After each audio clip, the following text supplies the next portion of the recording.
So I hear you like brooding. Well, welcome to the Dark Knight Anima Relic Showcase. Which, quite frankly, Dark Knight is one of my favourite jobs to play at the moment in Final Fantasy XIV. It is my go-to tank. I am not at all an edgelord. I just really enjoy the way it works compared to all the other tanks. I mean, I know there's the Unga Bunga and there's the Gunbreaker and Paladin exists, I suppose. But anyway, welcome. Remember, when you actually also are doing these relics, you have to dress for the occasion. Hence why I am in the glam that I am in at the moment. It's one which I quite like, which I will probably do a little bit of a video on myself as well at some point too. I need to do some more of those. But anyway, enough rambling. Let us get on with the relic showing. This is the Deathbringer. Look at how beautiful it looks. Obviously, it's just like a nice sort of normal looking sort of sword. You can get the regular version. This is the Awoken version from either just, you know, starting the relics or get them with the allied seals, as I mentioned in a previous video. But if we just sort of whip it out, and here you can see. It's like, but Wabsy, why is there not like, oh my god, what is this? This is what Dark's all about. It's all about the dark energy. It's all about the emotions that you throw and the crying and the angst that you throw at the enemy. It's nice. It looks good and it works well with this relic as well. Considering that you literally do, you know, throw a wave of energy at them. So yeah, it's got a nice little sort of black energy swirling around. It starts to glow a little bit too. I like to think that this little thing here is an eye and it's like, it's open now. The rest of it's just like standard pommel. It's like, it's nothing really too crazy going about. But then we get to the next form. Ooh. It really starts to change from here. Like, it's quite impressive, really. Welcome to the first form change for the Dark Knight Relic, which is just called Nofung. It's a bit of a strange name, like you see in Nofung, or Nothing even. I think it does fit in terms of at least the aesthetic as well when it comes to the Dark Knight. It's a very, very big change. Like, you got like an eye right here at the very top, which is kind of scary in a way. I assume that's where the Anima is being housed. Like, this is a very unworldly weapon, I'm going to admit. The blade is just pulsating that dark energy just coming off the onyx blade, but the rest of this is like an almost skeletal look, which, once again, a Dark Knight is not a necromancer, it is a Dark Knight. If we put this away, it just kind of looks, it's alright, it's a blade, it exists, it's a thing. But then when we take it out, it's like, I am glowing, and you will obey my dark powers. Yes. Look, okay, I like Dark Knight, I'm going to be dramatic with it. You're going to have to do with it. But then, of course, we have its next sort of form, which I say form, it's the glowing part of it. It's glow, which is the hyper-conductive Nothin. Look at that. Look at it. Apart from this bit here, which is a little bit weird with the way that it kind of like is aesthetically, I do like the fact that the very tip right here is also a little bit shiny. It's got that sort of cracked look about it. It's like, no, don't. You can't contain. Stay contained within the dark energy overpouring. It's very Chidimbo. Or 8th grade syndrome, as you want to call it. It's similar to what the actual Paladin relic was like too. If I recall, the Warrior one did not look like this. I think it was just very, very contained, very proper. But either way, it's cracking. It's the Aether is trying to escape, and it looks lovely. It's so nice. Obviously, if we just sort of put the weapon away, you don't even see that. But then as soon as you bring it out, it's trying to escape its clutches. And that's okay, because that also fits into the lore and the story of the actual Anima thing, which is why you get a new vessel. Let us look at this said new vessel. Hello, this is an aptly named the Guillotine of the Tyrant. It's an interesting sort of weapon. It kind of has a bit of a dragon aesthetic to it in a way. Like, you could say that this looks a bit like a sort of dragon's wing or even a dragon tooth / claw. It's kind of nice. I don't know of any lore like thing behind this. It actually isn't covered in the Eurasian Encyclopedia 1 or 2, at least currently. I could see. So yeah, this is the weapon, and quite frankly, actually, it's quite nice. It fits little details I never noticed before. Is, well, one, here is the eye once again. There's a very eye motif with this weapon, and I like it. Which is weird because it's not like the Eye of Nidhogg, because that was red and it was Dragoon based. We got an eye here, which is like pulsating with the darkness as well. And I think you got a little bit of a, you could call it an eye, but it's not. It's just a crystal. I do like this sort of guard protector here as well. And if you can see here, it's a bit hard to tell, but they look like swords, which are etched into the weapon itself, which I never noticed before originally. And it's the same front and back, which is nice. You know, it's a thing. At least it's consistent. It's a very chunky weapon as well. Very chunky. It's one of the chunkiest ones I've seen. But it just reminds me of a kind of like a sort of, you know, a dragon sort of related thing. It's very dragony.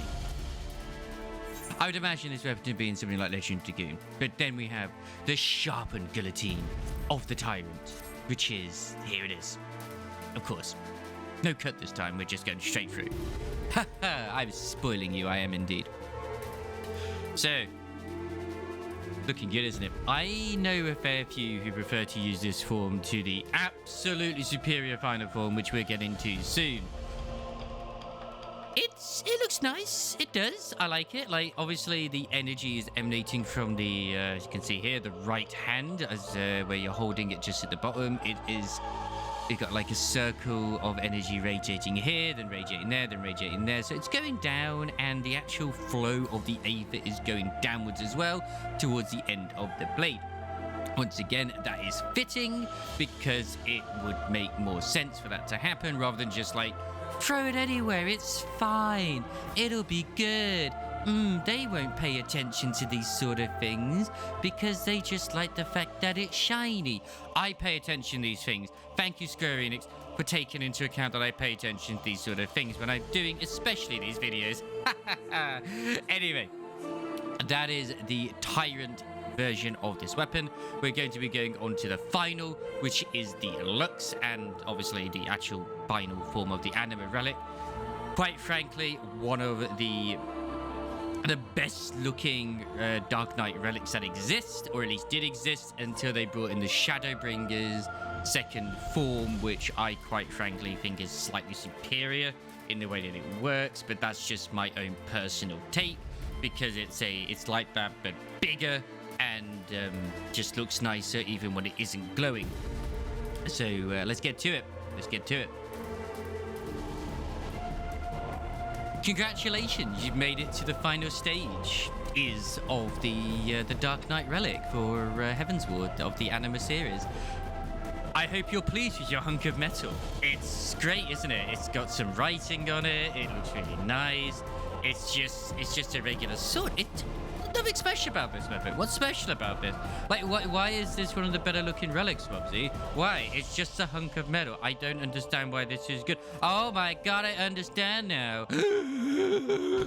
Look at... And this isn't even its final form. Look at this beauty. If it wasn't for the fact... I'm actually glamorous to this actual outfit, if I'm honest. It looks nice. If it wasn't for the fact that it's kind of opposite to what you'd normally expect it to be, because you can't actually change what the glow itself is because it's gold and all that sort of stuff. Like you can see here, the runes are gold, this is gold, or yellow, you know. Got some sort of bits coming off the side here. It's just a really, really, really, really nice relic. And once again, this isn't even the final form. Like, front and back are both just runed up and just fantastic and ready to go. You want to see what the final form looks like? The Cronus Lux? I am very welcome to actually show it, and I actually might, depending on how this looks, have this be the weapon for this outfit. Right now I have the Crypt Lurker, But I actually might sort of change it to this again. Because, oh my god, look at it. Just look at the Cronus Lux. It is just a thing of beauty. Now, this speaks to the slight edgelord in me. It's just all the color aesthetics I can hope for. It has, and it's played the perfect tune as well. Yes! Come on. This is the Dark Knight's National Anthem, Sephiroth's tune. The actual weapon is black in itself. Like we just have it there, like it's much darker than it was before. The energy coming and pulsating from the weapon itself is purple, thus it kind of suits the actual, like, you know, weapon moves that you use. The markings are red rather than gold. The shiny bits, which I suppose are supposed to be the eyes of where they were originally, they just stand out more compared to the previous version, which I feel like kind of get lost due to the fact that they're all just kind of bright yellow, gold. The energy just sort of wrapping around that bit too. It's so good! With the red lettering and the purple and the blackness, it just... Oh, it's so nice. It's so nice. Now, there is also a lovely little macro, which I don't know if people do know that exists, which I actually want to sort of show you. It is this one here, which is /BM sit.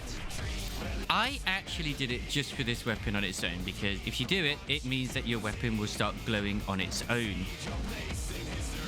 It doesn't always work fully, but it does work most often, more times than not. It's still pretty nice, and it's nice to at least have the glow. It doesn't have all the red bits, but that's okay. That's okay. That's a freebie for you. It's a very well-known sort of like macro that works. It's just a way of, like, I don't know how it does it, but yeah. But yeah, thank you very much for watching. This has been the Dark Anima series. Let's get it. It's one of my favorite ones. I actually am going to glam this over into this plate, because why the hell not? Don't forget to like, comment, subscribe. Check us out on twitch.tv/Wobsy. I'm going to be getting more of these done. I've done all of the Anima series. I just wanted to get all of the tank ones done with first. As I said, I'm currently working on the relics in Stormblood. I have already done quite a few of them. I currently have 7 remaining in total to finish off completely. Technically 6. I just have the Hydatos version for Paladin, which then that'll be the last one. And then everything else before that is all in the Pyros stage, except for Astrologian, which I'm looking to hopefully finish soon. So yeah. Look forward, because I'm enjoying these channels, these videos, and I just really hope you can share them out there just to help with the algorithm and stuff too.